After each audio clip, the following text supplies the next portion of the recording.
যখন তারা জাহান্নামের শাস্তি দেখবে, যাদেরকে আইন প্রণয়তা বানানো হতো, যারা আইন সংবিধান চেঞ্জ করত, মিনিটে মিনিটে নিজের জন্য, নিজের বেলায় নিজের সাথে যারা সংবিধান চেঞ্জ করত, আল্লাহর সংবিধান মানে নাই, আল্লাহর সংবিধান এই রাষ্ট্রে কায়েম করে নাই, আল্লাহ রাব্বুল আলামিন বলেন তারা যখন জাহান্নামের শাস্তি দেখবে, জাহান্নামের আযাব দেখবে, বাঘ দেখলে যেমন মানুষ পালায়া যায়, আমি এটা ব্যাখ্যা করতেছি, বাঘ দেখলে যেমন মানুষ পালায়া যায়, নেতা আপনাদের দেখে ওইভাবে পালায়া যাবে।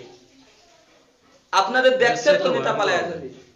এরপর আল্লাহ রাব্বুল আলামিন বলেন ওয়াকালাল্লাযীনা ইত্তাবাউ লাউ আন্না লানা কাররাতান ফানাতাবাররা মিনহুম কামা তাবাররাউ মিন্না। সূরা বাকারা 167। আল্লাহ রাব্বুল আলামিন বলেন ওয়াকালাল্লাযীনা ইত্তাবাউ, অনুসারীরা বলবে, মানে আমি আপনি বলবো যে আল্লাহ ওয়াকালাল্লাযীনা ইত্তাবাউ, আমরা যাদেরকে অনুসরণ করতেছিলাম, লাউ আন্না লানা কাররাতান, একটাবার আল্লাহ দুনিয়ায় ফেরত দেন না, কাররাতান ফানাতাবাররা মিনহুম কামা তাবাররাউ মিন্না।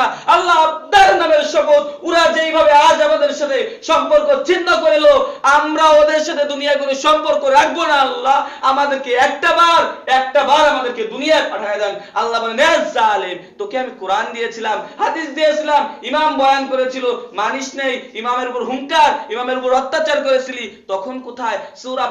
সূরা মুলকের মধ্যে আছে কুল্লামা উলকিয়া ফিহা ফাউজুন সাআলাহুম খাযানাতুহা আলাম ইয়াতিকুম নাযীর। ওই ব্যক্তিরা জিজ্ঞাসা করবে, ওই জাহান্নামের যে কারারক্ষীরা থাকবে, ওরা জিজ্ঞাসা করবে, কি রে তোরা আজকে জাহান্নামে কেন? আল্লাহ কি তোদের কাছে কোনো ইমাম পাঠায় নাই?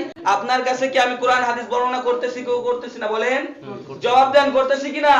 আল্লাহর কথাই তো বলতেছি, আমি আমার বাবার কথা বলতেছি না। তো ফেরেশতারা আপনাকে এই কথা জিজ্ঞাসা করবে কিয়ামতের দিন, এই তোদের মসজিদে কি কোনো ইমাম ছিল না?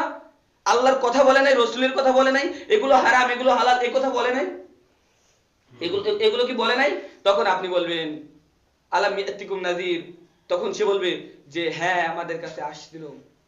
আহা, ও একটা কথা বলবে যে লাউ কুননা নাসমাউ আও নাআকিলু মা কুননা ফি আসহাবিস সাঈদ, যে ওই দিন আপনি এই আফসোসটা করে বলবেন যে লাউ কুননা নাসমাউ আও নাআকিলু মা কুননা ফি আসহাবিস সাঈদ, যদি আমি ওই ইমামের কথাটা অনুসরণ করতাম, যদি ওই ইমাম আল্লাহ এবং আল্লাহর রাসূলের যে বাণীটা বলেছে আমি যদি ওটা পছন্দ করতাম, ওটা যদি আমি অনুসরণ করতাম, আজ আমি জাহান্নামের অধিবাসী হতাম না। আল্লাহর জমিনে আল্লাহর দ্বীন প্রতিষ্ঠিত করা প্রত্যেকটা মুসলমানের উপর ফরজে আইন।